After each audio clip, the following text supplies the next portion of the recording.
السلام عليكم ومرحبا بكم مع الشافين. اليوم غادي نسافر بكم لاسبانيا وغادي نوجدوا واحد الطبق اللي كيشبه السردين كواري ديالنا اللي هو لي بوليت دو ماكرو او ليغوم اي على صوص طوماط.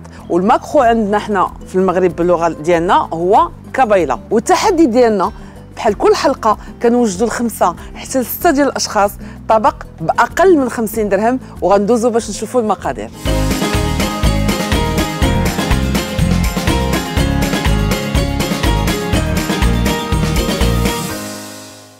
غنحتاجو نص كيلو ديال الكبيله. عندي هنايا قيمه 2 معالق ديال الرز ديجا سلقته باش يجمع لي الكفته ديال الحوت. عندي القزبر ومعدنوس، عندي مطيشه، عندي بطاطا، عندي الفلفله خضراء وفلفله حمراء، لي رونديل ديال الحامض. انا درت معلقه كبيره ديال الكبار، معجون الطماطم، زيت المائده، الملحه، الابزار، فلفله حمراء، الكمون، سكينجبير والثومه. ودابا غادي ندوزو باش نشوفوا طريقه تحضير الطاجين ديالنا. غنبداو بالزيت هي الاولى وغادي نتبعوا الكبار. غادي نزيد الثومه، غادي نتسناو غير واحد شويه على الثومه نقليها في هاد الزويته مع الكبار.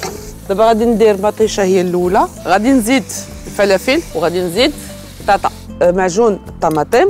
غادي ندير التسبيله، غندير هنا غير الملحه والابزار، طريقه ديال الفلفله حمراء، كمون غنديرو هنا في الكفيته ديال الحوت ديالنا، سكينجبير، ملحه، شويه ديال الابزار وشويه ديال الفلفله حمراء. الا لاحظتوا انا ما درتش الكمون في لاصوص باش ما تجيش المذاق ديالو طاغي بزاف في الطاجين، يجي متوازن.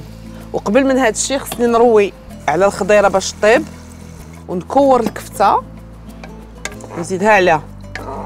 باش نكوروا الكفته ضروري نبلوا يدينا باش ما تلصقش.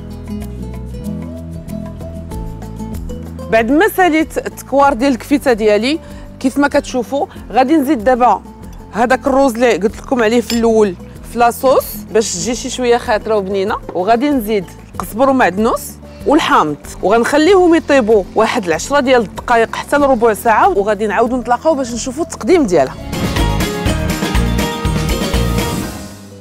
ريحه جات غزاله، جا بنين وخفيف تبارك الله، منسم كيف بغيناه يكون.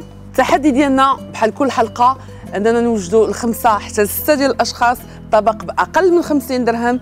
كنعطيكم موعد في حلقه مقبله ان شاء الله مع وصفه جديده، رحله جديده، ومع السلامه. باي باي.